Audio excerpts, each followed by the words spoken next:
we accurately identify and address the sources of our depression when it's not an obvious concern, like lack of money or friends? You know, Pete, I think that the source of the depression is never the source, right? It is often, there's a source beneath the source. Yeah. Like the lack of money is not actually what's causing me to be depressed. And I know this from personal experience. I grew up really poor and thought we were unhappy growing up because we didn't have money. And so, of course, when I went out in my 20s and climbed the corporate ladder and started making really good money, I was, in a way, even more depressed because money simply amplified the habits and behaviors that were going on before the money, right? And so there was something else beneath the lack of money. The other one was what? Lack of friends, right? Well, sometimes you can be surrounded by all the friends that are making you miserable or depressed. Yeah. And so that's not the answer either. It seems to me there's always some sort of why behind the what. Yes. And locating that is very difficult. This is why, right, this is my critique, by the way, of too much drugs and meditation. I'm not against drugs and meditation, but when they're used as a way to somehow access the deeper part of yourself, I'm not even against that so much, but here's the issue that I have with it is in psychoanalysis, there's this idea that who you are isn't somewhere deep within, it's on the surface. Like, you don't have to go deep within to find, you find who the person is through just listening carefully to what they say. So in psychoanalysis, the reason is you have a person, because what you do is you start to, through projection and transference, you start to treat them in particular ways, and the way you treat them helps them see what you're dealing, what's going on in your life. Like, it's almost like we can't see, not because it's too deep, it's because it's so in our face, like it's everywhere. So I'll give an example. A friend of mine recently said, she wrote a text and she said, I have to send such and such a voicemail. And she meant voicemail, but she said voicemail. And what that revealed, is whenever you listen literally, it's going, she is attracted to this guy. She wants to have a sexual encounter with him. Now, that was not admitted at a conscious level, but that Freudian slip led to, that understanding. This happens all the time, is that we're always telling the truth in our little slips and our little things. And if you just listen to the slips, you can begin to kind of like work out what you're dealing with. Maybe, for example, every time you're going to see your mum, you lose the keys. You can't find the keys to your car. Maybe you don't want to see your mum, right? So this is why I'm a big fan of psychotherapy to some extent, is that we are invested in not seeing what makes us. We're invested in covering over things.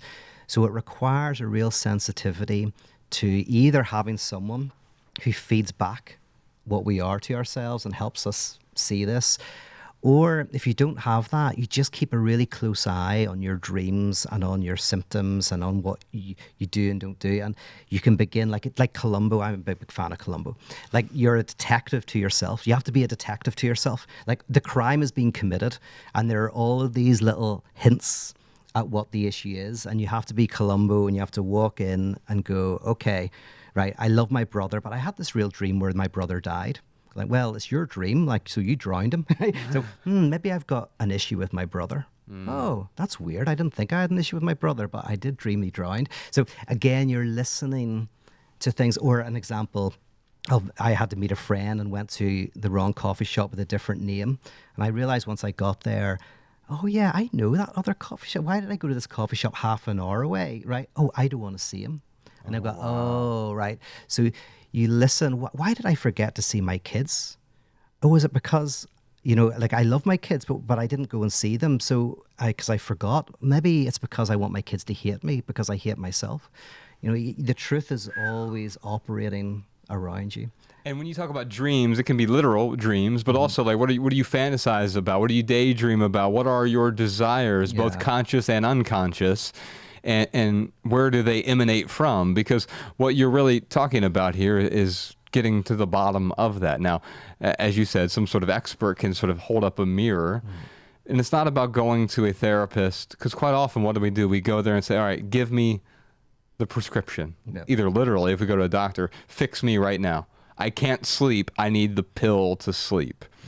I am depressed. I need the pill to not be depressed. And it's not to say there isn't a use for prescription or pharmacological solutions, but usually the solution ends up just becoming another problem that layers on top of the existing problem. It covers up the problem. Yes, absolutely. And we can sometimes, like, depression's interesting because sometimes depression arises from, as we talked about in the podcast, a failure of desire. So we can no longer desire. We find ourselves no longer desiring, or we're fixated. We desire one thing. We desire one person or one thing. We can't move beyond that fixated desire. And so sometimes once you isolate the depression and kind of where it's coming from, say you're fixated on a person, the problem is basically, again, I forget that this is before the podcast, we talked about signifiers. Yes.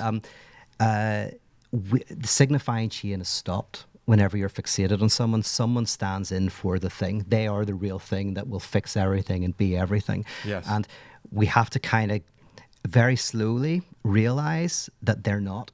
You know, like, even if your life could have been better with that person, for example, it wouldn't have been perfect because they are not the thing that will satisfy and complete you. And sometimes partly it's we get over a fixation by coming to that realization. And then our desire continues to function, and then we can start desiring somebody else, somebody new.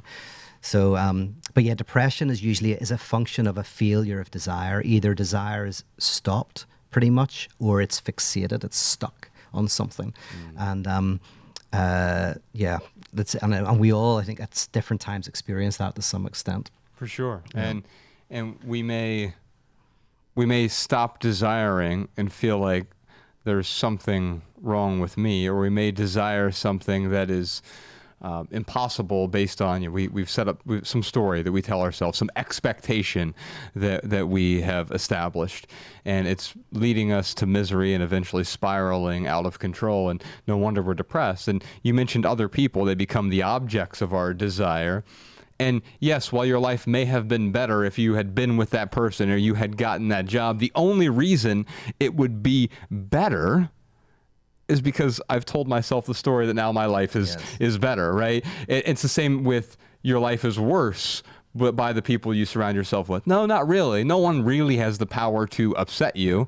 You have the power to upset you.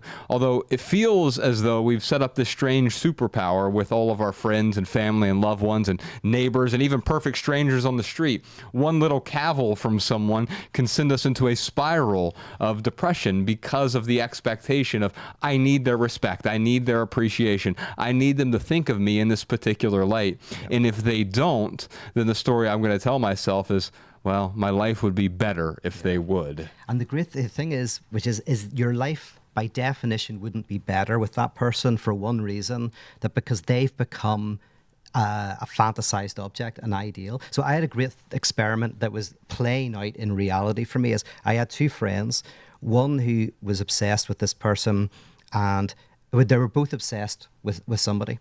One of them, they didn't end up with that person. The other, they did. So it was really fun because they had very similar lives. One ended up with this girl he wanted to be with. The other didn't.